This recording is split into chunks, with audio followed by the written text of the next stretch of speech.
मुख्यमंत्री देवेंद्र फडणवीस हे येवल्याच्या दौऱ्यावर अनुलोम या संस्थेच्या कार्यक्रमासाठी आले होते।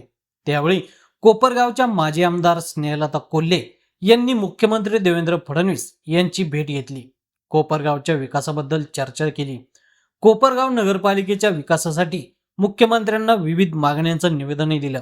यावेळी मुख्यमंत्र्यांनी सर्व भरीव मदत करण्याचं आश्वासन दिल्याची माहिती माजी आमदार स्नेहलता कोल्हे यांनी दिली। त्यावेळी विवेक कोल्हे देखील उपस्थित होते।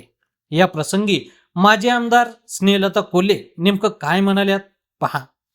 कोपरगावच्या विकासासाठी काय मागितले? निश्चित कोपरगावच्या विकासासाठी नगरपालिका आमच्या ताब्यात आल्यानंतर सीएम साहेबांनी जे शब्द दिले होते ते पत्र आम्ही दिले। निश्चित साहेब मदत करणार आहेत। सुरुवातीला तुम्हाला भेटू दिलं नाही की प्रोटोकॉल पाळला? नाही तसं काही नाही त्यांचं नियोजित एक प्रोग्राम होता अनुलोमचा, आणि त्या नियोजित प्रोग्राम कंप्लीट होईपर्यंत मग आम्ही थांबलो। कापसे फाउंडेशनला आपण भेट दिली, या ठिकाणी जे मुलांचं कार्य पाहिलं, काय वाटतं? अतिशय अतिउत्तम असं हे कार्य आहे।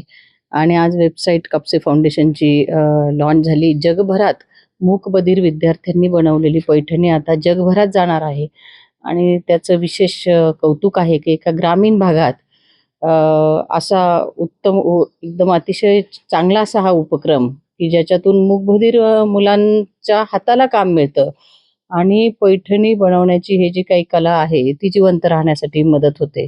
आणि म्हणून कापसे फाउंडेशनचे सगळे त्यांचे परिवारातल्या सगळ्या लोकांची खूप मेहनत आहे याच्या मागे। आणि अगदी इथे बनलेलं वस्त्र राम मंदिराला सुद्धा त्या मूर्तीसाठी गेलेलं आहे। त्याच्यामुळं प्रत्येक एक महत्त्वाचा आपला जो धार्मिक कार्यक्रम आहे तिथे कापसे पैठणीतून हे महावस्त्र दिलं जातं। आणि आज मुख्यमंत्र्यांनीही या त्यांच्या उपक्रमाचं भरभरून कौतुक केलं।